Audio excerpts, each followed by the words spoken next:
Juan capítulo 1 versículo 14 dice lo siguiente: entonces la palabra se hizo hombre y vino a vivir entre nosotros. Estaba lleno de amor inagotable y fidelidad, y hemos visto su gloria, la gloria del único Hijo del Padre. Wow. La muerte y resurrección de Cristo, el Dios que se hizo hombre y vino a vivir entre nosotros. Se hizo hombre y vino a vivir entre nosotros. Hebreos capítulo 2 versículos 14 al 18 dice: los hijos de una familia son gente de carne y hueso. Por eso Jesús se hizo de carne y hueso igual que ellos.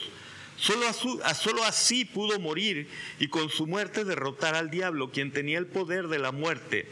Jesús se hizo hombre para liberar a los hombres quienes habían estado esclavizados toda la vida por temor a la muerte.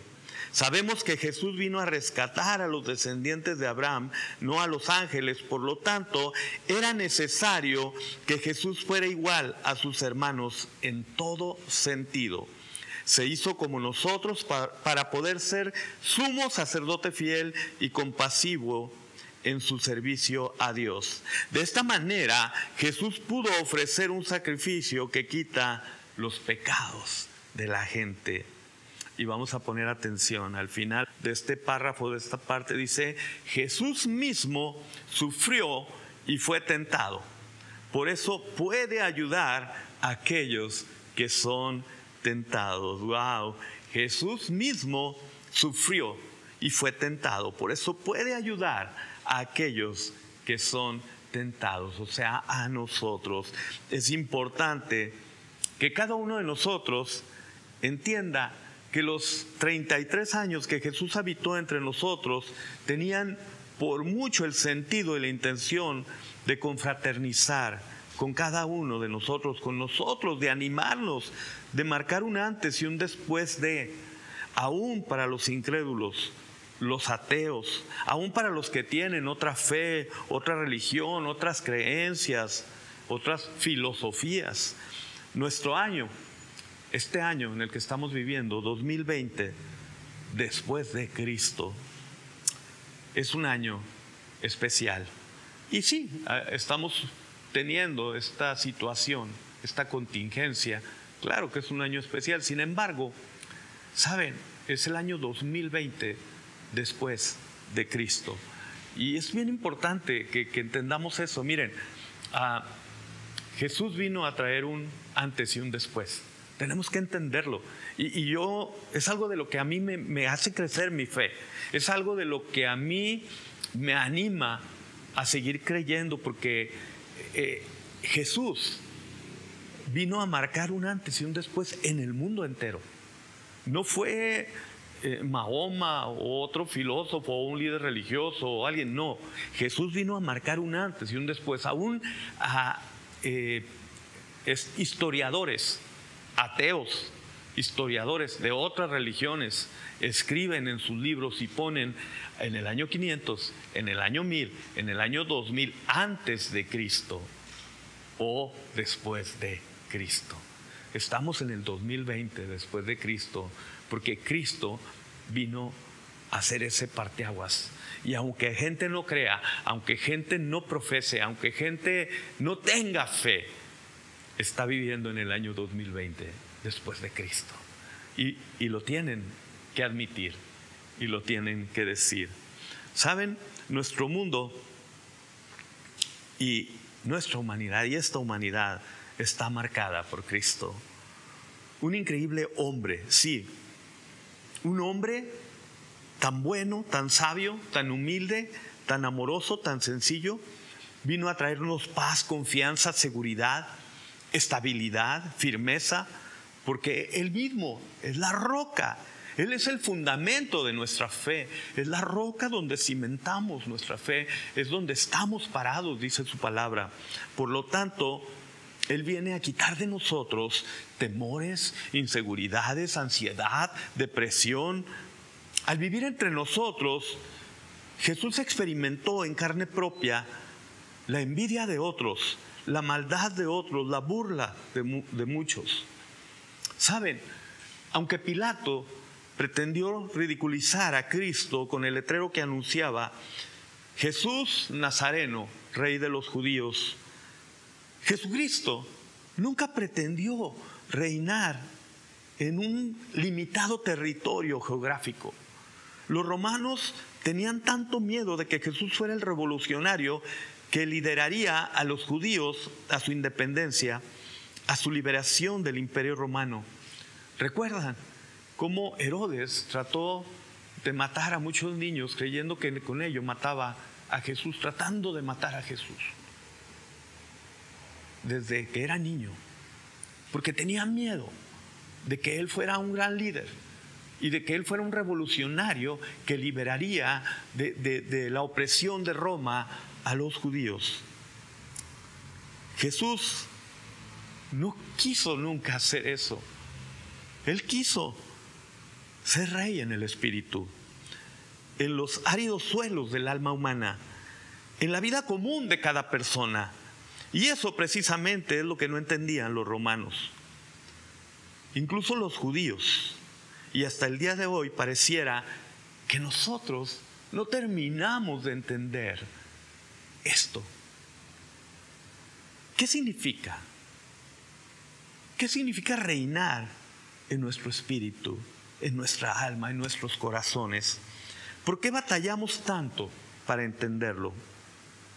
Mientras ocurría este lamentable e injusto suceso de la crucifixión de Jesús, y aún antes, desde que comenzó su ministerio a la edad de 30 años, este magnífico e inigualable maestro reinó ante todo sobre sí mismo, lleno de lecciones de autocontrol hacia sus discípulos, y no solo a sus discípulos, también a gobernantes y líderes religiosos. Él reinó sobre el miedo y la inseguridad, el individualismo, el odio. Cristo reinó sobre la desesperación, sobre la ansiedad y la cruel injusticia. La cruz de Cristo es por lo tanto mucho más que un simple símbolo religioso. La cruz es el lugar donde quedó plasmada la eterna verdad del Evangelio, donde quedaron plasmadas las buenas noticias de eternidad para todo aquel que hemos creído.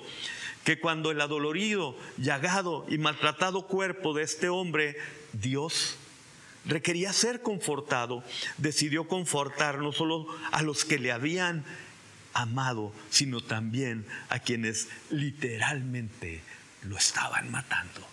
¡Wow! ¿Saben? Su sangre derramada en la cruz es y será siempre suficiente. Suficiente su sacrificio, que trae sanidad, libertad, victoria, resurrección y vida eterna a todo aquel que, como tú y yo, hemos confesado con nuestra boca que Jesús es Dios, que Jesús es nuestro Señor. ¡Wow! Y hemos reconocido nuestro pecado pidiéndole perdón. ¡Wow!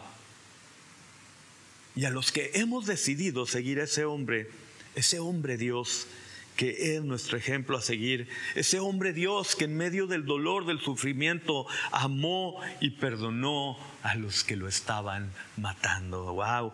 Veamos Lucas capítulo 23, versículos 32 al 38. Dicen: llevaron a otros dos, ambos criminales, para ser ejecutados con Jesús. Cuando llegaron a un lugar llamado La Calavera, lo clavaron en la cruz, y a los criminales también, uno a su derecha y otro a su izquierda. Jesús dijo: Padre, perdónalos, porque no saben lo que hacen. ¡Wow! Y los soldados sortearon su ropa tirando los dados. La multitud solo observaba. Y los líderes se burlaban. Salvó a otros, decían. Que se salve a sí mismo si de verdad es el Mesías de Dios, el elegido. Los soldados también se burlaban de él al ofrecerle vino agrio para beber, y exclamaron: si eres el rey de los judíos, sálvate a ti mismo. Encima de su cabeza colocaron un letrero que decía: este es el rey de los judíos. ¡Wow!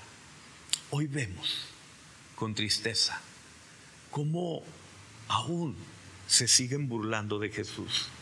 Líderes religiosos, líderes de opinión, líderes de medios. Y nosotros pareciera que no entendemos y también reímos cuando alguien se burla. La pregunta para ti y para mí es esta: ¿reinas tú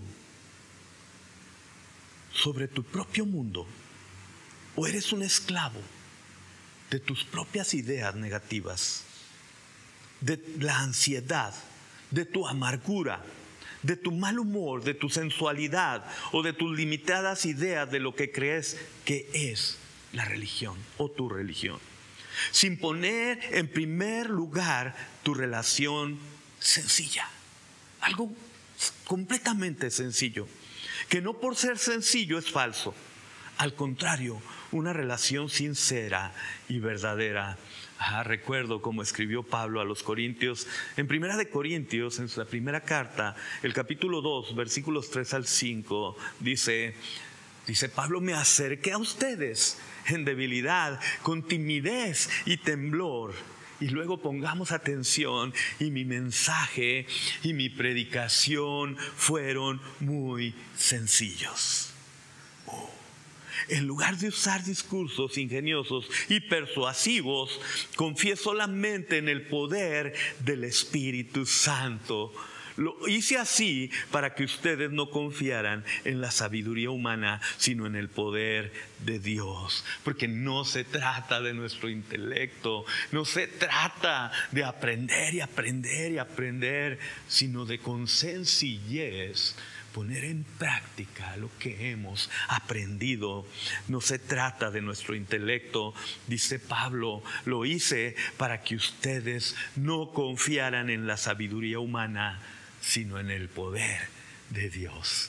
Para que no confiemos en la sabiduría humana, en todo lo que se nos dice, en todo lo que se nos habla. No confiemos en ello, confiemos en el poder de Dios. Quizás hoy tú escuchas constantemente noticias malas, constantemente estamos oyendo de muerte, de enfermedad, estamos oyendo de cadáveres en la banqueta, en la calle o algo, oiremos cosas malas, pero nosotros confiamos en el poder de Dios. Dice Pablo, lo hice así para que ustedes no confiaran en la sabiduría humana, sino en el poder de Dios. Nosotros confiamos en el poder de Dios. Precisamente nuestra confianza está firme por lo que Cristo hizo en la cruz. Tú y yo debemos demostrar nuestra fe en la manera en que gobernamos nuestras emociones en estas circunstancias, porque si no es así, aunque por fuera seamos libres, somos esclavos en la prisión del miedo, en la prisión del desamor, en la prisión de la intolerancia, de la exclusión, de la crítica envidiosa, de los fracasos, de las fallas, de la ansiedad, pero sobre todo esclavos del temor y la ansiedad. ¿Quién podría ser libre viviendo así? Me pregunto. ¿Saben? Solo Cristo y lo que ganó para nosotros en la cruz nos hace realmente libres de todo aquello que esclaviza a nuestro mundo interior. En Primera de Pedro, me fascina esta parte de la Escritura, capítulo 1, versículos 18 al 23, dice lo siguiente: pues ustedes saben que Dios pagó un rescate para salvarlos de la vida vacía que heredaron de sus antepasados. ¡Wow! ¡Qué duro! De la vida vacía que hemos heredado de nuestros antepasados. ¡Wow! Dios pagó un rescate para salvarnos de esa vida. Y dice: no fue pagado con oro ni plata, los cuales pierden su valor, sino que fue con la preciosa sangre de Cristo, el Cordero de Dios. No tiene nada que ver con lo material, no se paga con oro ni con plata. La sangre de Cristo pagó y es suficiente pago por nuestros pecados. Y luego dice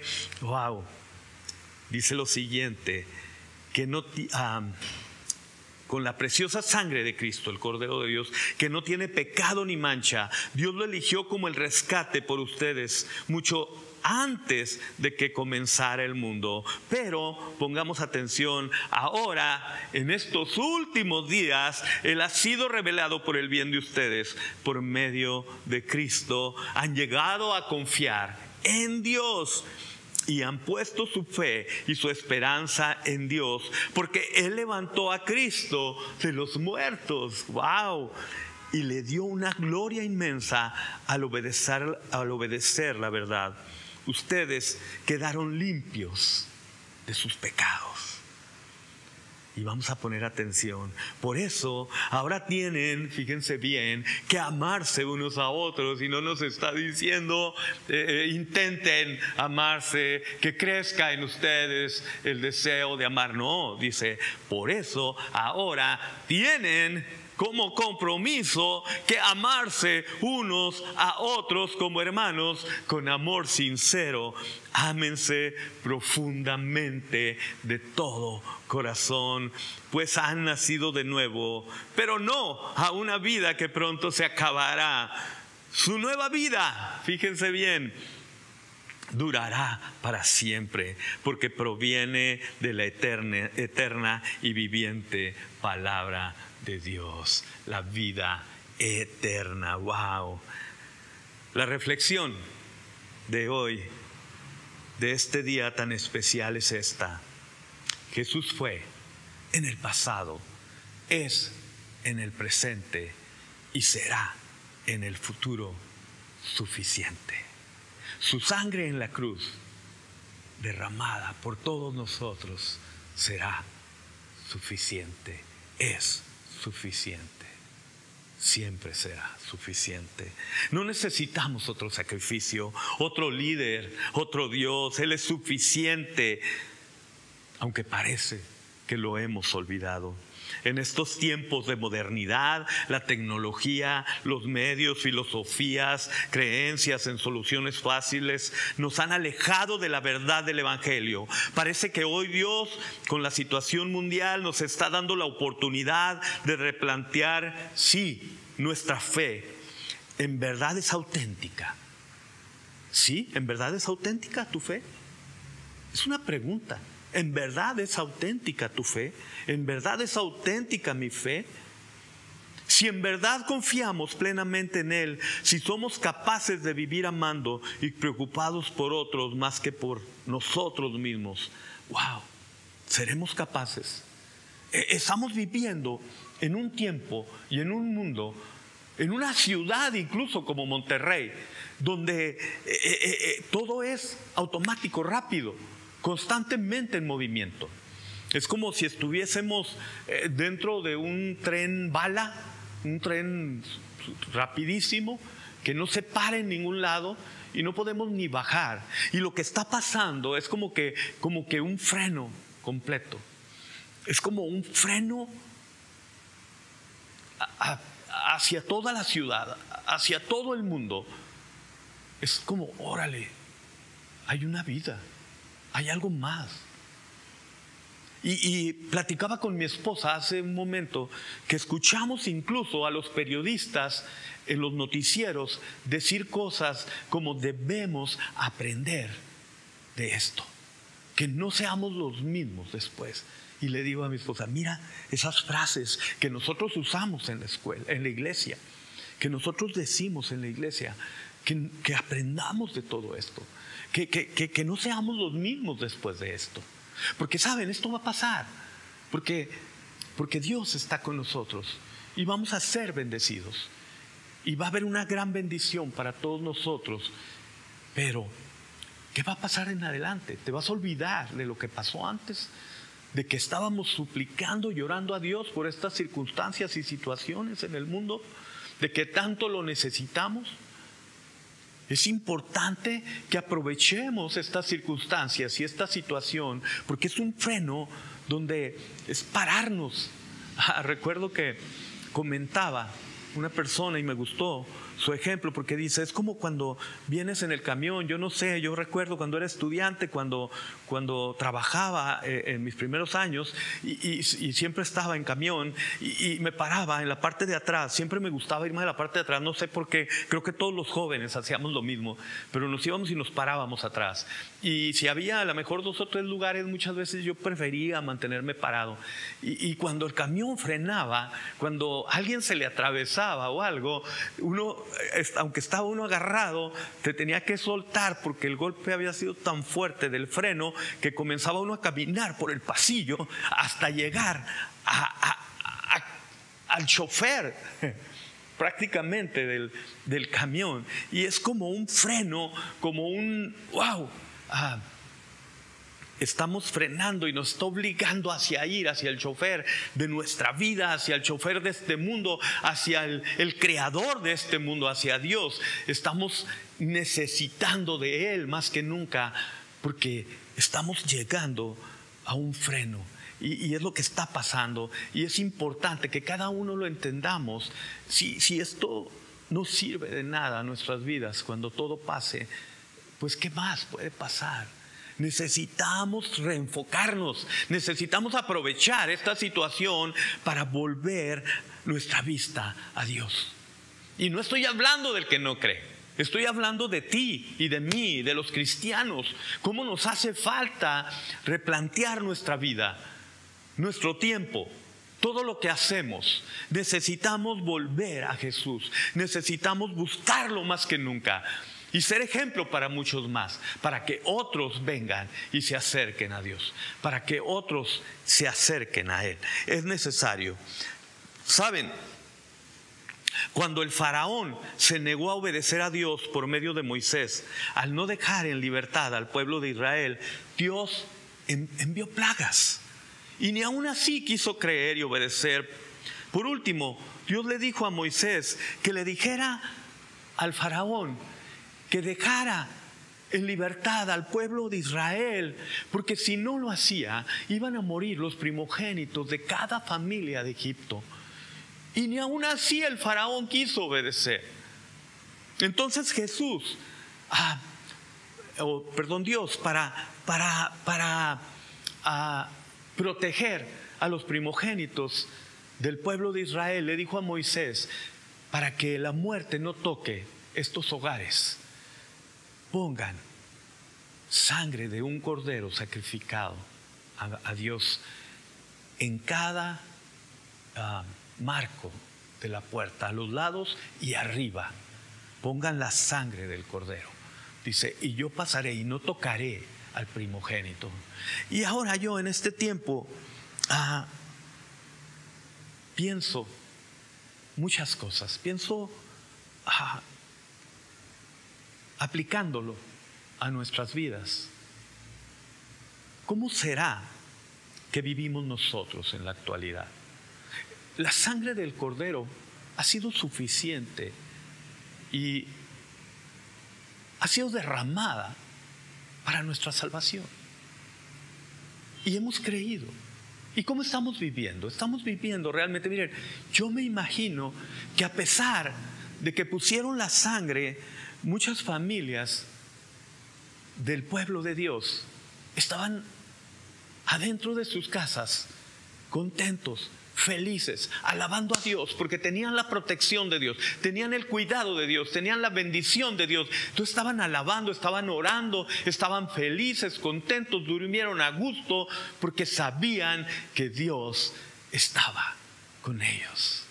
Pero sin embargo, algunas familias, y esto lo pienso yo, algunas familias cristianas, algunas familias del pueblo de Dios habían puesto la sangre, habían obedecido, habían hecho el sacrificio, pero estaban con miedo adentro, temiendo que llegara la muerte a su primogénito. ¿Por qué? ¿Por qué? Porque si ya estaban obedeciendo, ¿por qué tenían miedo? ¿Por qué estaban con preocupación? ¿Por qué no pudieron dormir? ¿Por qué estaban asustados? ¿Por qué? Y así es como ahora vivimos. En Éxodo 12:13 dice: pero la sangre sobre los marcos de las puertas de las puertas servirá de señal para indicar las casas donde ustedes estén. Cuando yo vea la sangre, pasaré de largo.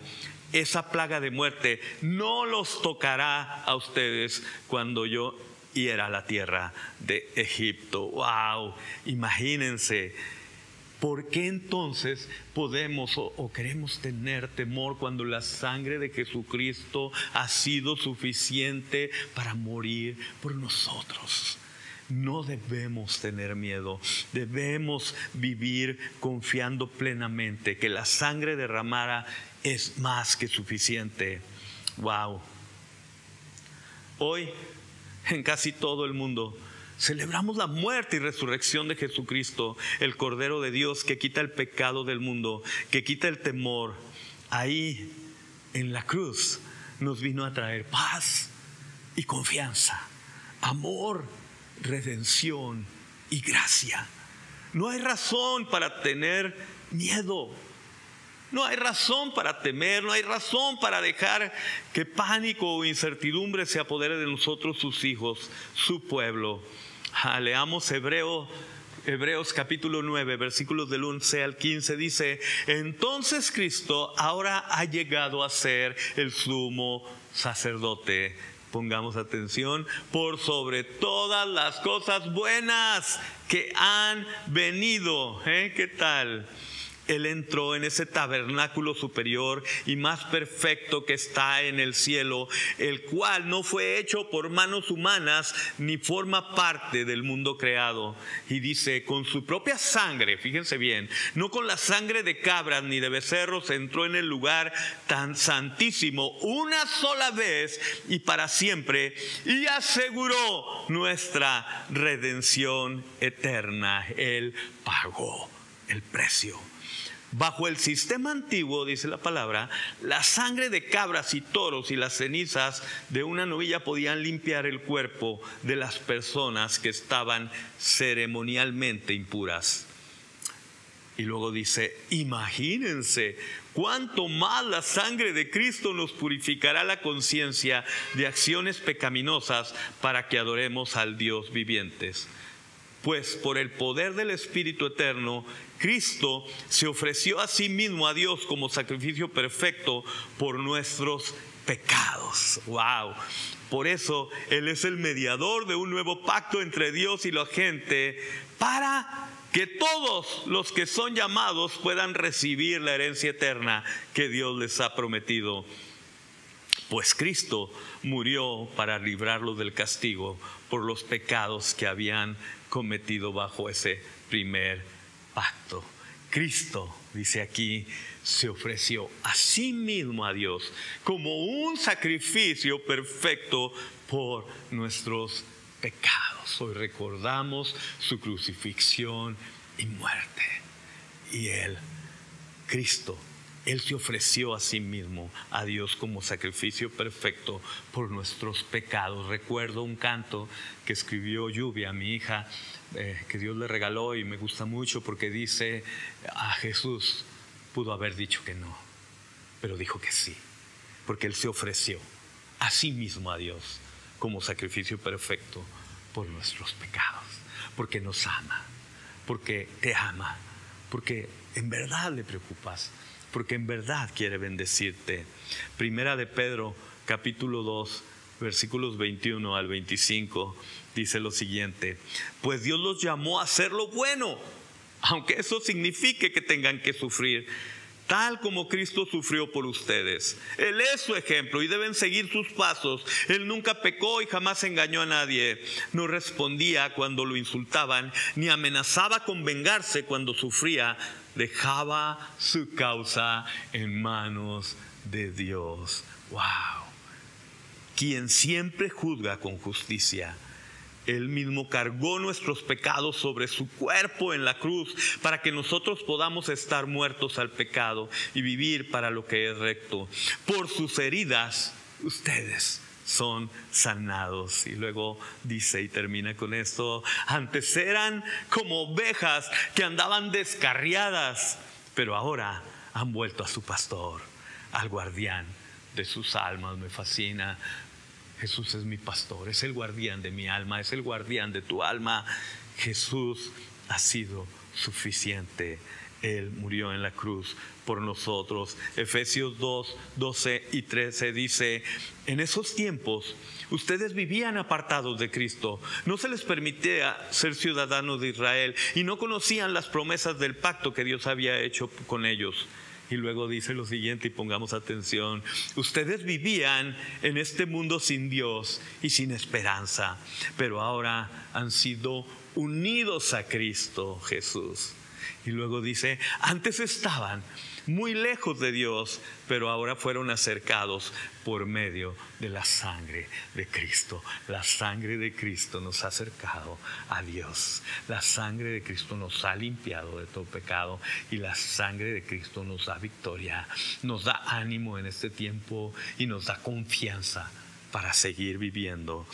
Saben, hay un antes y una ahora y el después. Y el después es nuestra vida eterna. Es una vida que nunca va a terminar. Su sangre derramada en la cruz fue, es y será suficiente. Y hoy, en este día tan especial, quiero terminar con esta hermosa porción de la carta de Pedro, que dice lo siguiente. Primera de Pedro, capítulo 5, versículos del 6 al 11. Es una parte tan hermosa, tan significativa. Miren lo que dicen: así que humíllense ante el gran poder de Dios, y a su debido tiempo Él los levantará con honor. Pongan todas sus preocupaciones y ansiedades en las manos de Dios, porque Él cuida de ustedes. Estén alerta, cuídense de su gran enemigo, el diablo, porque anda al acecho como un león rugiente, buscando a quien devorar. Manténganse firmes contra él y sean fuertes en su fe. Recuerden que su familia de creyentes en todo el mundo también está pasando por el mismo sufrimiento. En su bondad, Dios los llamó a ustedes a que participen de su gloria eterna por medio de Cristo Jesús. Entonces, después que hayan sufrido un poco de tiempo, Él los restaurará, los sostendrá, los fortalecerá y los afirmará sobre un fundamento sólido. A Él sea todo el poder para siempre. Amén, amén, amén. Wow. Dice: manténganse firmes contra el enemigo. Es un tiempo de mantenernos firmes. Seamos fuertes en nuestra fe. Recordemos que no somos los únicos. Muchos de la familia de la fe están sufriendo en España, en Italia, en Estados Unidos, en otros países. Están sufriendo mucho. Aquí en América Latina, en Ecuador. Pero mucha gente también que no es de la familia de fe está sufriendo. Tenemos que orar por ellos. Tenemos que llorar con el que llora. Y tenemos que tratar de ayudar lo más que podamos. A todos. Es importante. Y entonces, después de que hayan sufrido un poco de tiempo, Él los restaurará, nos sostendrá, nos fortalecerá y nos afirmará sobre un fundamento sólido. ¿Cuál es nuestro fundamento sólido? Jesús es, y a Él sea todo el poder y la gloria. Amén. Amén.